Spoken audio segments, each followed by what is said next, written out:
श्री गणेशाय नमः। श्री सरस्वत्यै नमः। श्री सद्गुरुदेव चरण कमलेभ्यो नमो नमः। ओम नमो भगवते वासुदेवाय। श्री राधा कृष्णाय नमो नमः। श्री रामचंद्र डोंगरे जी महाराज द्वारा रचित श्रीमद्भागवत रहस्य श्री अंग, वेन एवं पृथु चरित्र। ध्रुव जी के वंश में एक राजा हुआ था अंग। अंग के यहाँ हुआ वेन। अंग सदाचारी था और बेन दुराचारी। बेन के शासनकाल में प्रजा बहुत दुखी हो गई।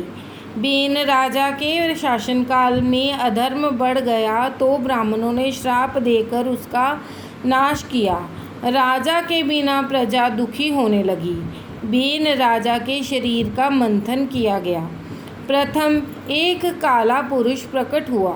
नीचे के भाग में पाप होने के कारण उसका मंथन करके प्रथम तो पाप निकाल दिया गया।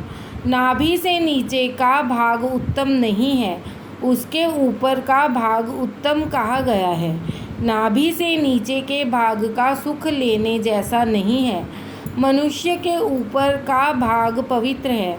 फिर ऊपर के पवित्र भाग का बाहुओं का मंथन वेद मंत्रों द्वारा किया गया।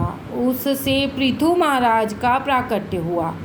श्रीधर स्वामी ने कहा कि इन लोगों ने बाहुओं का मंथन किया, अतः अर्चन भक्ति रूप पृथु महाराज प्रकट हुए। यदि हृदय का मंथन किया गया होता तो साक्षात नारायण प्रकट हुए होते। पृथु महाराज अर्चन भक्ति के स्वरूप हैं, अतः उनकी रानी का नाम अर्ची है। अर्चन भक्ति में पृथु श्रेष्ठ हैं। वे नित्य महाभिषेक करते थे, अतः उनके शासनकाल में प्रजा सुखी हुई। उन्होंने अश्वमेध यज्ञ भी किया। इस यज्ञ में अश्व को बंधन रहित करके उसकी इच्छा अनुसार घुमाया जाता है। यदि अश्व कहीं बांधा न जाए तो यज्ञ में उसका बलिदान किया जाता है। अश्व वासना का स्वरूप है। यदि वह किसी विश्व के बंधन में फंसे तो आत्म स्वरूप में लीन होता है। यदि वासना किसी विषय के बंधन में फंस जाए तो विवेक से युक्त करके उसे शुद्ध करना होता है। पृथु के इस अश्वमेध यज्ञ में इंद्र ने बाधा उपस्थित की। वे उस अश्व को ले गए। उस यज्ञ में अत्रि महाराज बैठे हुए थे। पृथु का पुत्र घोड़ा वापस ले आया। उस समय भगवान प्रकट हुए। पृथु ने भगवान की से प्रार्थना की कि मैं मोक्ष की इच्छा नहीं रखता, क्योंकि यहाँ आपकी कीर्ति की कथा सुनने का सुख नहीं मिल पाता। मेरी तो एक ही प्रार्थना है कि आपकी कथा के श्रवण के लिए मुझे 10,000 कान दें कि जिससे मैं आपकी लीला कथा सुनता रहूं।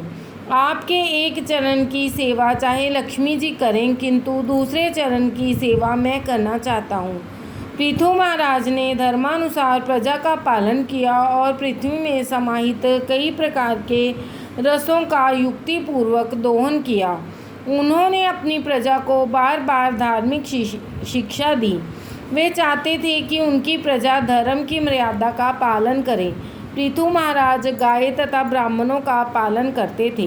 गाय घास खाकर दूध देती है। ब्राह्मण साधारण भिक्षा से जीवन निर्वाह करके सभी को ज्ञान दान करता है।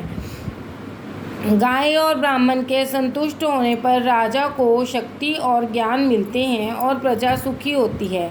आजकल के राज्यकर्ता ऐसा सोचे तो प्रजा सुखी हो सकती है। जब संपत्ति की अपेक्षा अच्छे संस्कार और धर्म की आवश्यकता अधिक महसूस होगी और वृद्धिगत भी होगी, तभी देश सुखी होगा। पृथु महाराज एक बार रानी अर्ची के साथ बैठे हुए थे कि वहाँ सनत कुमार आए। उनके सत्संग से राजा को वैराग्य उत्पन्न हुआ। वे अर्ची के साथ वन में गए। पृथु महाराज स्वर्ग में गए। सनत कुमारों के उपदेश से उन्होंने वनवास लिया। प्राचीन काल में तो राजा भी राज्य त्याग करके वन में बसकर प्रभु का भजन करते थे, किंतु इस अर्थ और भोग प्रधान काल में वनवास करने की इच्छा किसी को होती ही नहीं। फिर सुख शांति मिले तो कैसे मिले। राधे राधे। पृथुवंश परंपरा, रुद्र गीता एवं नारद जी का बहिर राजा को उपदेश। पृथु महाराज के पश्चात उनका पुत्र विजिताक्ष राजा बना। वे 3 बंधु थे, हर्यक्ष, धूम्रकेश और वृक। इसके पश्चात अंतर्ध्यान के यहाँ हविर्धान और हविर्धान के यहाँ प्रचीनव्राही राजा हुए। प्रचीनव्राही राजा के यहाँ प्रचेता हुए। प्रचेता नारायण सरोवर के किनारे आए। नारद जी ने उनको रुद्र गीता का उपदेश दिया। उससे भगवान शंकर प्रसन्न हुए और उन्होंने राजाओं से कहा कि तुम तप करो, बिना तप किए सिद्धि नहीं मिल पाती। तप न करने वाले का पतन होता है। शंकर भगवान ऐसी आज्ञा देकर अदृश्य हो गए। शंकर जी के बताए हुए स्तोत्रों के द्वारा का जाप करके हुए प्रचेता तपश्चर्या करने लगे। नारद जी ने उस समय बहिर राजा से प्रश्न किया कि तुम यज्ञ तो अनेक किए हैं, क्या तुम्हें शांति मिली? राजा ने कहा नहीं। नारद जी, तो फिर तुम ये यज्ञ क्यों कर रहे हो? राजा ने कहा, मुझे प्रभु ने बहुत कुछ दिया है, अतः मैं यज्ञ कर रहा हूँ।